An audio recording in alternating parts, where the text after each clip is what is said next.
que se realiza un encuentro de administradores públicos aquí a partir de esta jornada de miércoles y jueves en este fin de semana largo. Y para ello también están participando exponentes, expositores y por supuesto profesionales de diversos países, por ejemplo de Argentina, de España, de México y por supuesto de Chile. 150 en total, van a haber aproximadamente 45 ponencias y se abre este encuentro durante la jornada inaugural con el doctor que viene de la Universidad Nacional Autónoma de México, Omar Guerrero Orozco. ¿A quién lo tenemos invitado acá? Gracias por estar junto a nosotros. Entiendo que es la primera vez que visita Puerto Montt y el sur de Chile. Y me tardé. Debe haber venido hace muchos años a esta hermosa ciudad. Muchas gracias por invitarme por acá, a todos ustedes. ¿Qué le ha parecido el sur de Chile? Antes de iniciar la conversación. ¿Qué me parece? ¿La ciudad? Sí. Hermosísima. Es una ciudad, recuerdo las ciudades, sobre todo las ciudades campinas europeas. Es bellísimo lo que se puede observar en este hermoso lugar. Esas casas de madera de dos aguas son bellísimas, los colores resaltan mucho, el verdor. Además tienen muy bien cuidada su ciudad, los felicito.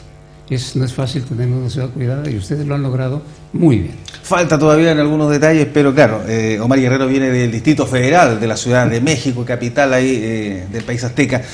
Omar Guerrero, usted tiene muchas publicaciones, muchas investigaciones respecto y por supuesto muchas ponencias también a nivel internacional sobre lo que es la administración pública, sobre la investigación, sobre la ciencia, lo que hay detrás de aquello, pero ¿cuáles son las diferencias o similitudes para que todos entendamos, por ejemplo, sé que ha logrado visualizar un poco aquello, entre la administración pública chilena y la de México, dos países latinoamericanos? Mire, yo creo que algo muy importante son las similitudes. Es que compartimos una cultura, y eso es muy importante, un idioma, y además problemas muy similares. Y eso es muy importante para localizar lo que nos une, ahorita más que aquello otro que nos contrasta, pero también hay contrastes. Vivimos en México un régimen federal, por ejemplo, ustedes tienen un régimen distinto, y sin embargo, ustedes han desarrollado instituciones que nosotros apenas estamos tratando de establecer y desenvolver, como la relativa a la seguridad pública, especialmente, que es un problema que para nosotros es una dificultad. Es un gran tema en México, por cierto. Es un gran tema. La gendarmería. Usted tiene aquí una gendarmería realmente ejemplar, y yo estoy seguro que es un modelo para todos nosotros, además de otros países, pero creo que Chile es principalmente el modelo que estamos siguiendo en ese tema. Bueno, y hay otros ámbitos muy interesantes que ustedes han desarrollado y han sido modelos no solo para México, sino para muchos países. Pero creo que lo fundamental es todo aquello que nos une, y es nuestra cultura administrativa y los planteles en la administración pública, el interés por formar a los administradores públicos científicamente para que las tareas que tienen a su cargo las realicen de un modo más eficaz. Eso, ¿cuál es la importancia de formar a una persona que trabaja en el aparato público? ¿Por qué no hacerlo directamente a través del Estado? ¿Por qué tiene que haber una universidad detrás, por ejemplo? Bueno, la tradición en América Latina es exactamente distinta a la que ocurre en Europa. En Europa sí hay escuelas de formación de funcionarios. En Alemania, por ejemplo, la Escuela de Formación de Funcionarios de Speyer, o la Escuela Nacional de Administración de Francia, que es la más famosa. Pero también en España hay un Instituto Nacional de Administración Pública, que es una escuela, y en Inglaterra el Colegio del Servicio Civil, dependientes del Estado. Es una tradición muy interesante, quizás por su historia monárquica. Nosotros vivimos en regímenes republicanos. Entonces, el origen de la formación de funcionarios va muy ligado a este aspecto muy importante, que es el cuidado de la ciudadanía y la importancia de la ciudadanía en el manejo de los asuntos públicos. Entonces se observa más el funcionario público ligado a esta vida democrática y abierta, transparente, que va muy de la mano con la república, con las repúblicas y con la democracia. Entonces el funcionario, se tiene más confianza en el funcionario formado en la universidad bajo criterios de libertad de expresión, de libertad de pensamiento, de libertad de docencia. ¿Y eso se ha conseguido en Latinoamérica, donde existen estas carreras a nivel universitario, cree usted? Se ha conseguido. Por ejemplo, en Argentina, los jóvenes son el semillero de los administradores gubernamentales, que es una clase de funcionarios de muy alto nivel y que se coloca en puestos claves para dirigir, para coordinar, para asesorar. Ha funcionado muy bien. Y en el caso de nuestros países, a falta de una escuela de formación de funcionarios de Estado, las universidades sustituyéndolos, tienen un impacto distinto, pero igualmente muy positivo, en función de lo que ocurre, por ejemplo, en Europa. Cada país, cada nación, cada continente, cada cultura, en su propio esquema, en su propio mundo vital. Claro, nosotros hoy día, de hecho, estamos pasando por una discusión muy potente en Chile, una reforma educacional. De hecho, la carrera a la cual usted está visitando hoy día ya la universidad es una universidad estatal, la única que hay en la región. Y en Chile se mezclan las universidades estatales, las tradicionales, que pueden ser privadas, por ejemplo, pero que tienen financiamiento del Estado, y las más nuevas, que son las universidades privadas. Todo eso ha generado en Chile una discusión muy potente. Ahora, una carrera como la administración pública, tradición de la Universidad de Chile, tradición también acá en el sur de la Universidad de los Lagos, ¿qué importancia le da a usted justamente al tema de, en este esquema, por supuesto, de temas públicos, de las universidades estatales, de las universidades públicas? Realidad de México, realidades que se está discutiendo en Chile. El lugar natural de la formación de un servidor público es la universidad pública. Incluso en los años 50, la ONU se dedica a promover este tipo de proyectos. Por ejemplo, la Escuela Brasileña de Administración Pública nace como un proyecto de la ONU, igual que la Escuela Nacional de Ciencias Políticas y Administración Pública Mexicana, es donde yo estudié la licenciatura, la maestría y el posgrado, y donde soy profesor de carrera.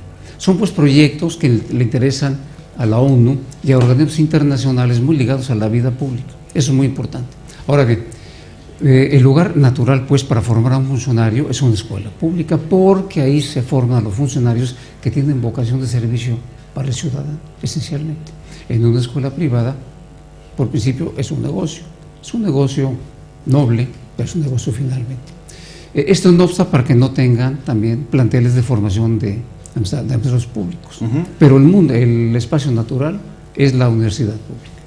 ¿Eso es lo que usted cree que debería seguir ocurriendo, aparentemente? Estoy convencido que ese es el mejor camino, sí. Ahora, en términos de similitudes y aprovechando, digamos, su experiencia, Chile también está en una profunda discusión sobre lo que es nuestra descentralización, nuestro sistema de división administrativa. Claro, nosotros somos un país unitario que tiene un presidente de la República y que efectivamente tiene una ciudad capital absolutamente concentrada. Ahí vive prácticamente el 50% de la población de Chile, que es Santiago. Y nuestras regiones, claro, efectivamente, si pudiéramos hacer un dibujo, Chile es un señor bastante gordo, que tiene las piernas flacas y también la parte alta delgada, en términos geográficos. Y la verdad es que eso ha generado una serie de inconvenientes que hoy día están pasando la cuenta. Y Chile incluso se está discutiendo, no hace mucho se entregó el balance de una comisión de descentralización, y más de alguien incluso ha planteado por qué no hacer un país federal a Chile. Con la experiencia de México, con la experiencia de Argentina, otros dicen la verdad que es discutible. Tal vez se puede descentralizar un país sin necesariamente ser un país federal. ¿Cuál es su opinión respecto a la realidad de México, por supuesto, y comparándola con lo que puede saber de Chile? Mire, en México tenemos un federalismo artificial, porque las condiciones históricas favorecían más un régimen centralizado, o centralista. Y no hay pocas personas que estarían a favor de que esto fuera la ruta del país, ser más central que federal. En el caso de Chile, yo pienso que se puede descentralizar sin llegar a establecer un régimen federal. Es muy complicado, muy complejo. Creo que se puede descentralizar. Aquí el problema es el siguiente: una capital como Santiago, el 50% de la población del país. Yo digo que también tiene una cabeza muy grande porque ahí se gobierna el país. Bueno, pero pasa lo siguiente: se gobierna a Chile desde Santiago y también se administra Chile desde Santiago. Entonces lo que se tiene que hacer es centralizar gubernamentalmente y descentralizar de manera administrativa, que son dos espacios muy importantes para que funcione mejor una entidad nacional constituida también por culturas distintas, por puntos de vista distintos, por regiones diferentes y que requieren un tratamiento igualmente distinto. Entonces se centraliza como gobierno y se descentraliza como administración pública.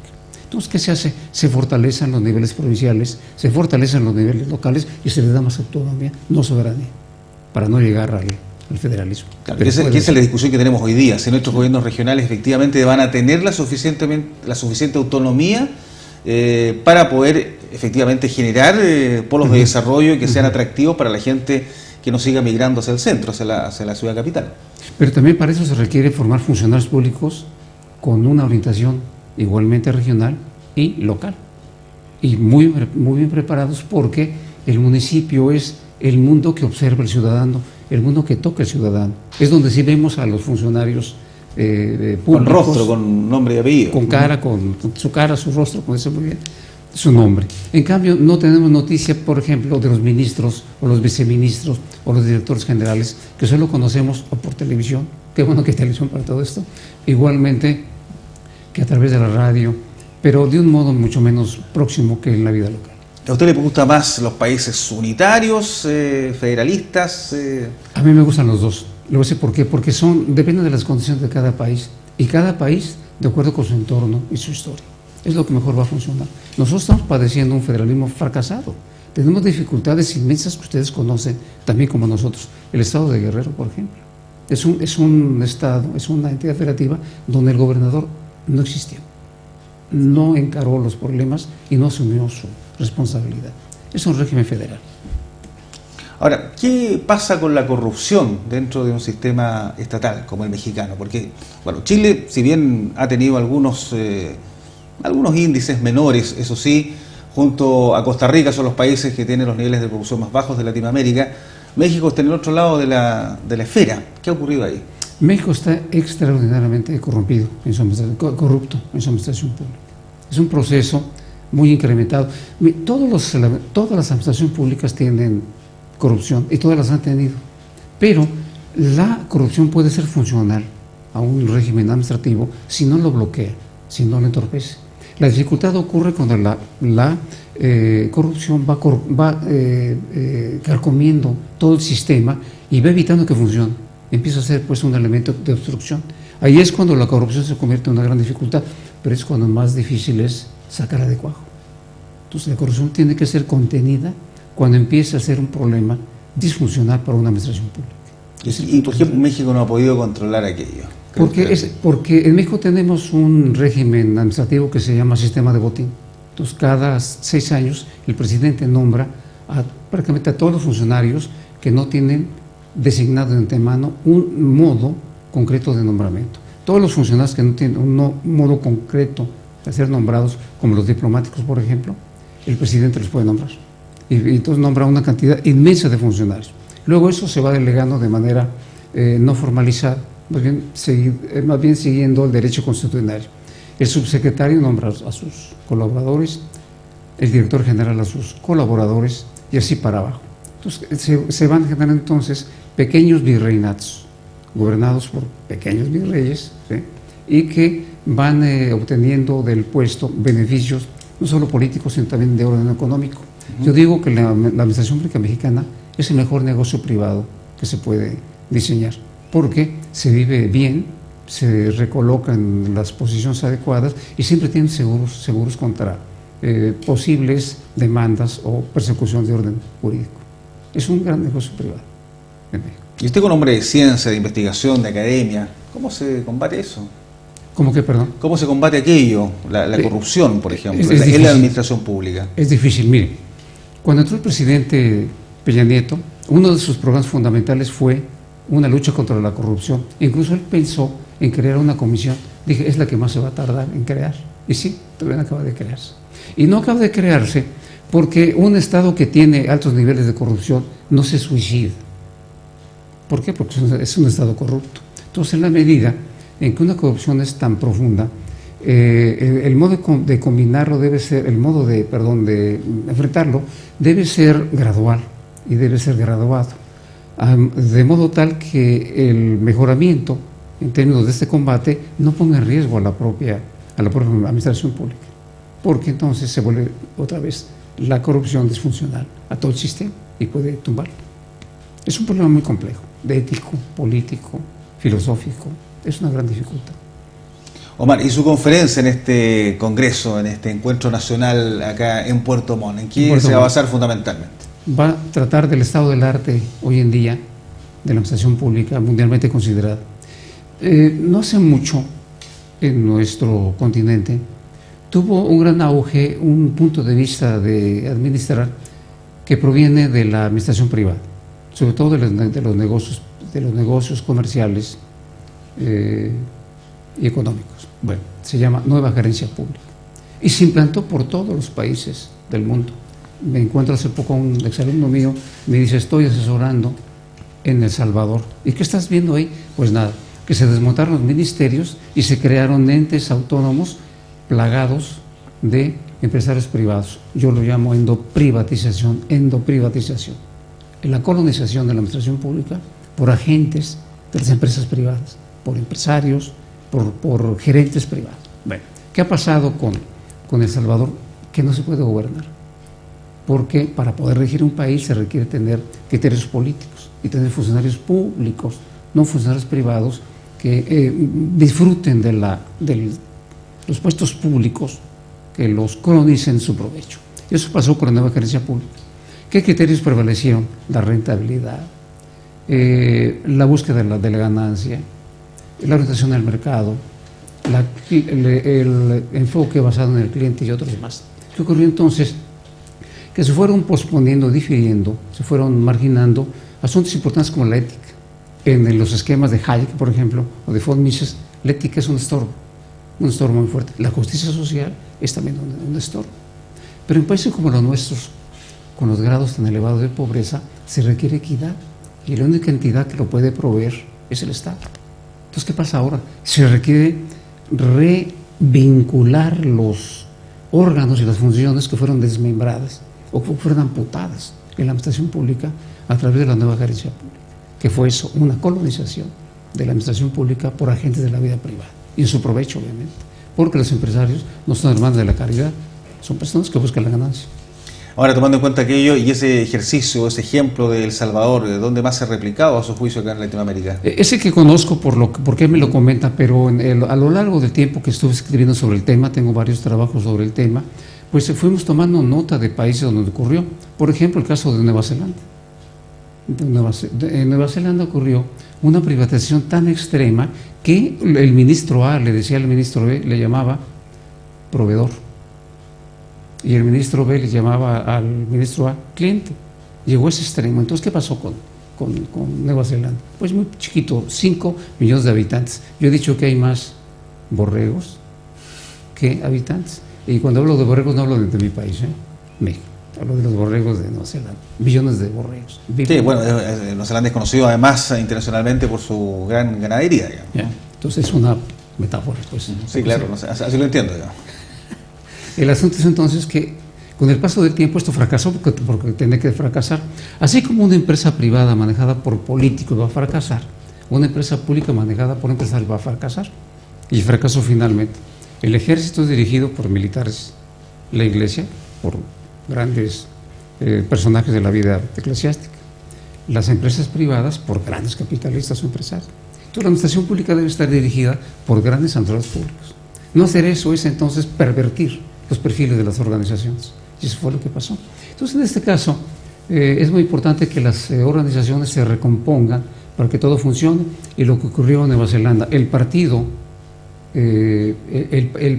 dominante perdió las elecciones, ganó otro partido las elecciones, ¿y qué pasó? Entonces vino una reforma a favor de la publicización del mundo administrativo neozelandés. Claro, ya para cerrar, Omar, ¿cómo se condice aquello porque claro, en Chile pasa un fenómeno que los políticos, que funcionan muchas veces cuando ganan una elección de administradores del Poder Ejecutivo, los políticos en Chile tienen una muy mala imagen. Probablemente de las instituciones más peor evaluadas está el Congreso, por ejemplo. No así en la administración pública profesional. En Chile ha ocurrido aquello, que en el fondo mucha gente critica a los políticos y hay muchos entes o gente joven que no quiere involucrarse en el tema público porque hay una mala imagen del mundo político, pero que se concadena con el mundo público. ¿Cómo se separa aquello?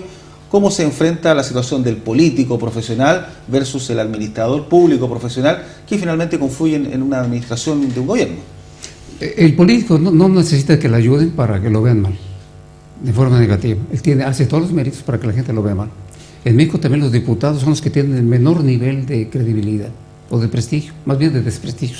Son los campeones del desprestigio, más que los policías, por ejemplo. Acá en Chile sí, bueno, acá los policías sí tienen un nivel de credibilidad muy alto. Muy alto, muy elevado. Carabineros debe estar entre la segunda o primera institución siempre con más credibilidad y además simpatía de la ciudadanía. no así el mundo político y sobre todo la parte del Congreso, por eso le decía. En México es una situación muy diversa, completamente diversa. Los policías están entre los servidores públicos con menor prestigio y aprecio. Bueno, todavía los diputados están peor. Así andamos en mi país. Bueno, el asunto es que el político no necesita pues que le ayuden para a tener un alto grado de desprestigio, pero también hay campañas. En épocas de Salinas, en México, de Carlos Salinas, se diseñó y se echó a andar una política de desprestigio del político y también del funcionario público, porque la dotación del gobierno Salinas provenía de empresas, venía de escuelas privadas, de universidades privadas. Entonces, para ir abriéndole cancha a este mundo vital de estos personajes y a este punto de vista ideológico de la administración pública, se generó una campaña de denostación también de los funcionarios y también de las universidades públicas, a favor pues de las escuelas privadas. Entonces, también ocurre que se instrumentan programas a través de los cuales se denuestra, como se dice, denuestra bien, a los funcionarios públicos, a los políticos y a otros personajes de la vida pública. Entonces el asunto es que, pero esto tiene elementos doctrinarios antiguos en el neoliberalismo y además incluso en el liberalismo. John Stuart Mill decía que él prefería que en Inglaterra un joven talentoso fuera comerciante o fuera industrial a que fuera funcionario público. Y conste que él trabajó en la empresa de las Ciencias Orientales, que era una especie de compañía paraestatal. Estuvo 30 años trabajando. El asunto es que John Stuart Mill favorecía pues la idea de que el joven fuera a trabajar a los sectores productivos y no a la administración pública. Es más, decía que se desperdiciaba el talento del joven trabajando en la administración pública y que era un peligro para todo el país. Y todo eso se va cocinando de una manera deliberada por las ideologías liberales y neoliberales.